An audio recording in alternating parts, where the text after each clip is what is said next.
भारतवर्ष मंदिरों का देश कहा जाता है।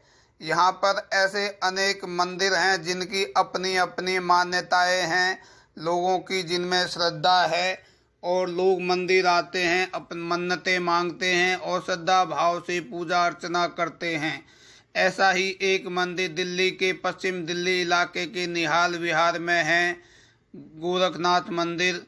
यहाँ पर लोग आते हैं, मन्नतें मांगते हैं और सबसे बड़ी बात, यहाँ पर नशे को छुड़ाने का काम यहाँ के महंत मुकेश नाथ जी करते हैं। आइए जानते हैं मुकेश नाथ जी से, जो कि एक किन्नर हैं और इस मंदिर का संचालन करते हैं। गुरु परंपरा से ये मंदिर चलता आ रहा है, लोग इनमें श्रद्धा भाव रखते हैं और गुरु मुकेश नाथ से अपने जीवन जीने की प्रेरणा लेते हैं। नमस्कार दर्शकों, आज हम निहाल विहार के सैयद गांव रोड पर हैं। यहाँ पर एक प्राचीन गोरखनाथ मंदिर है। आइए जानते हैं इस मंदिर के बारे में महंत जी से, मुकेश नाथ जी से। इसके बारे में ताज़ा जानकारी देंगे कि ये प्राचीन मंदिर कब से है और इसकी क्या मान्यताएं हैं। जय गुरु गोरखनाथ। आदेश श्रीनाथ जियों को, सभी महात्माओं को आदेश। मैं यहाँ 20,000 से सेवा कर रही हूँ, 20 साल से।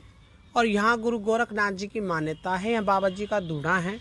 यहाँ पुराना कुआं है, जिस कुएं के जल से लोग नहाते हैं तो उनकी खुजा खारिश मिटती है। और यहाँ धोने में जो यहाँ कोई भभूति लेके जाता है उनकी मुरादें पूरी हो जाती है। यहाँ पे लोग मुंडन अपना कराते हैं, जात लगाते हैं, शादी करके सीधे यही परिक्रमा देने आते हैं। यहाँ परिक्रमा देने से उनकी मुराद पूरी जाती है। 2004 से मैं सेवा कर रही हूँ। मेरे से पहले महेंद्र नाथ जी सेवा कर रहे थे इस धोने की। उनसे पहले बाबा इलायची नाथ जी थे। ये इलायची नाथ जी के हाथ का धोना है, बाबा गोरखनाथ जी का। यहाँ पे लोगों की श्रद्धा है, बहुत श्रद्धा से भाव से लोग जुड़े हुए हैं और बड़ी मनोकामना पूर्ण होती है। मैं यहाँ बैठी, मैं किन्नर हूँ और मेरा इलाका निहाल विहार, सारा इलाका मेरा लगता है। उसके बावजूद मैंने सब कुछ त्याग के मैं बाबा जी बनी हूँ और मैं किन्नर समाज से हूँ। और मैंने भेग भगवान से ये बाणा लिया है। बाणा लेने के बाद बाबा की सेवा में हूँ। और यहाँ पे पहले सांप भी आया करते थे परिक्रमा देने के लिए और अभी भी आते हैं। और गुरु महाराज की दया है, साल भर में बड़ा मेला होता है, बड़ा सत्संग होता है, शोभा यात्रा होती है जिसमें हजारों के लागत से आदमी जुड़ते हैं, तो 100,000 आदमी जुड़ते हैं। और दूर दूर से यहाँ श्रद्धालु आते हैं जात जड़ूले लगाने के लिए। जब नौरते होते हैं, नौरते नवराते भादुओं का मेला जब भी होता है, यहाँ पे लोग आते हैं। गुगा नवमी पे लोग अपनी ध्वजा चढ़ाने भी आते हैं। यहाँ पे लोगों की मान्यता है ऐसे। तो महाराज जी, यहाँ पे जो लोग मान्यता है, तो यहाँ पे जो लोग आते हैं अपने दुख को लेके, अपने कष्ट को लेके, अपनी परेशानी को लेते हैं, तो उसकी कितनी मान्यता है, उस हिसाब से कितना उनको फायदा होता है? देखो, मैं बैठती हूँ, लोगों से पूछती हूँ भाई तुम्हें कितना फायदा है। मेरे को आज तक किसी ने ये नहीं कहा कि मुझे कोई फायदा नहीं है। यहाँ आते हैं, नारियल लेके आते हैं, ये बाबा का जो पेड़ है इस पे बांधते हैं, मनोकामना पूर्ण हो जाती है। यहाँ धुआं है, उसमें सूखा गोला लगाते हैं, उनकी मनोकामना पूर्ण। यहाँ बाबा के प्रसाद में चलता गोला, सूखा गोला धुएं में लगाते हैं।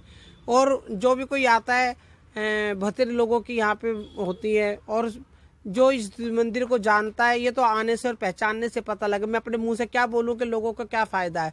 हाँ, पर यह है कि मैंने बहुत लोगों को देखा है जो नजदीकी आदमी है, जिनके औलाद नहीं, उनकी औलाद हुई है, उनके काफी फायदा हुआ है। यहाँ ढूंढने से, परिक्रमा देने से बहुत फायदा होता है। तो ये इस मंदिर के लिए आसपास के जो लोग आते हैं, उनका मंदिर के लिए कोई सहयोग होता है?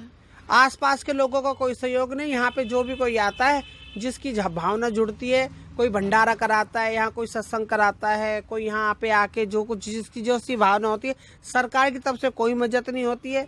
बस यहाँ पे ये है कि लोग हैं आते, जिनका फायदा होता है वही सेवा करते हैं। मतलब प्रशासन की तरफ से, या यहाँ पे निगम पार्षद हैं या MLA वगैरह हैं? जो MLA है यहाँ के, जो निगर पार्षद, हाँ जी, हाँ पूरा सहयोग है उनको, सबके नजर में है, सब यहाँ करते हैं। हाँ, यहाँ पे एक मनोज शौकीन जी है, पहले MLA थे, उन्होंने बहुत सेवा करी है यहाँ। और यहाँ पे जो सारी सेवा करते हैं, ये स्कूल वाले जो क्या नाम है, हमारे MLA साहब है, झाड़ू से हैं उनके, रघविंदर शौकीन जी, वो बहुत सेवा करते हैं यहाँ पर।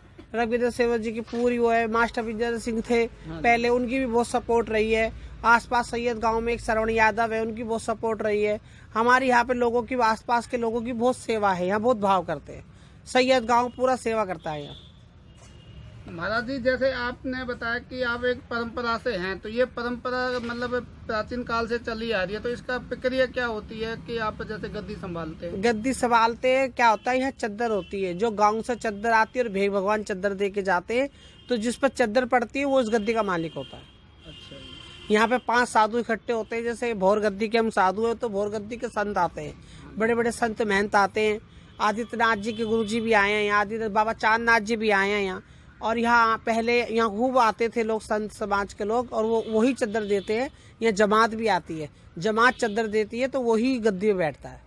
महाराज जी, एक जैसे आज के समय में जैसे अभी चल रहा है हिंदू मुस्लिम का मामला, उसमें एक गोरखनाथ समाज का जो एक रोल है, भूमिका है, उसके बारे में कुछ बता सकते हैं? यहाँ का समाज में तो बहुत कुछ हो रहा है, समाज में तो बहुत लोग भी कहते हैं मुसलमानों का ऐसा है, मुसलमान, पर यहाँ पे तो सातों जात आती है, हिंदू मुसलमान सब आते हैं। मुसलमान बहुत सेवा करते हैं, मुसलमान यहाँ आके सेवा भी करते हैं, और यहाँ पे प्रसाद भी, भंडारा भी करते हैं। कई मुसलमानों को यहाँ औलाद हुई है, बच्चे हुए, उनके कारोबार चले हैं, तो बहुत लोगों की यहाँ पे मान्यता है मुसलमानों की। यहाँ बहुत मुसलमान लोग आते हैं। जैसे यहाँ लोग अपनी परेशानियां, कुछ बीमारियां भी लेके आते हैं, तो कोई जड़ी बूटियों का भी आप कुछ प्रयोग नहीं, यहाँ पे जो भी जड़ी बूटी है, यहाँ पे कुछ भी है, सब बाबा की भभूति है। भभूति से ही बेड़ा पार होता है। यहाँ कोई जड़ी बूटी नहीं देते, सब भभूति से बेड़ा पार होता है। अच्छा महाराज जी, जैसे आप इस कमरे में बैठे हैं, तो इसके जैसे अगर ये सर्दी आती है या बरसात आती है, तो उसमें आप यहाँ पे कैसे रह पाते हैं? अब क्या, ये तो बाबा की लीला है। बरसात आती है, गर्मी आती है, भीगते हैं तो बाबा भिगाता है। हम तो क्या कह सकते हैं। मैंने कई लोगों को बोला है कि यहाँ पे मुझे कुछ बनाने दो, तो वो कहते जी बनाएंगे, क्योंकि अब मेरे पास तो पैसे है नहीं पब्लिक की बना के देंगे। जैसे अभी आपने बताया कि जो पहले के MLA हैं मनोज शौकीन है, वर्तमान के रघुविंदर शौकीन है, और दूसरे नेतागण है, प्रशासन है, उनसे आपने कहा कि सहयोग मिला, तो इस बारे में उनका कोई सहयोग नहीं मिल रहा? नहीं, सहयोग है उनका, ऐसी कोई बात नहीं, पूरा सहयोग है। वो तो कहते चाहते बनाए और बनाने के लिए कहते हैं, पर क्या है कि बस ऐसे चलता है, क्या करें। जैसे संत है, हम तो कैसे साधु कड़ा सराय में मांगे सबकी खैर, ना काई से दोस्ती ना काई से बे, ऐसा ही है। महाराज जी, अंत में लास्ट में क्वेश्चन, आप समाज के लिए अपना क्या संदेश देना चाहेंगे? जितना आजकल लड़ाई हो रही है, झगड़े हो रहे हैं, परिवार में कलह हो रहे हैं, तो समाज के लिए क्या संदेश? समाज के लिए मेरा ये संदेश है, समाज आज जैसे बातों में या नशीले या जहरीले पदार्थ होते हैं, जैसे नशा पत्ता करते हैं, उनसे उनका घर बिगड़ रहे हैं, परिवार बिगड़ रहे हैं। ये नशा पत्ता नहीं करना चाहिए। समाज को सुधर के रहना चाहिए। समाज एक दूसरे के प्रति हिंदू मुसलमान करके लड़ रहे हैं, वो नहीं लड़ना चाहिए, क्योंकि हिंदू समाज, हमारा समाज भारतीय समाज है, हमारा है, हम सनातन धर्मी हैं। सनातन धर्मी इस बात को कहता है कि नशा पत्ता नहीं करना चाहिए। लोग नशा करके बिगड़ रहे हैं, नशा करने से लोगों के परिवार खराब हो रहे हैं। पढ़े लिखे होने के बाद भी अनपढ़ वाली बात करते हैं। अभी लॉकडाउन के अंदर लोगों ने नशा, खाने को रोटी नहीं मिली होगी पर नशा मिला होगा। यहाँ पे लोगों को खाने के लिए रोटी नहीं थी, लेकिन लोग फिर भी 100 रुपये की बोतल को 500 की बोतल खरीद रहे थे। देखो नशे की इतनी वो है। मैं सरकार से और सभी भाइयों से ये कहना चाहती हूँ कि नशे के लिए थोड़ी सी पाबंदी लगाई जाए। ये मेरी हाथ जोड़ के विनती है, सरकार से भी और पब्लिक से भी। तो ये है महंत गोरखनाथ मंदिर, सैयद गांव रोड के मुकेश नाथ जी। इनकी ये किन्नर समाज में आती हैं, जैसा कि इन्होंने बताया, आपने सुना। तो ये किन्नर समाज में आती हैं और समाज की भलाई के लिए यहाँ पे ये काम करती हैं। ये नशा मुक्ति के लिए भी लोगों को मतलब उनको ठीक करती हैं, और इनका यही संदेश है कि आप खुशी रहें लेकिन नशा ना करें। परिवार में नशे की वजह से आजकल काफ़ी कलह होता है। तो आपको अगर लगता है कि मुकेश नाथ जी के इस मंदिर में आप आ सकते हैं, तो एक बार ज़रूर यहाँ पे आ सकते हैं। और इस माहौल में यहाँ पे ये जिस तरह से कार्यक्रम होते हैं उसका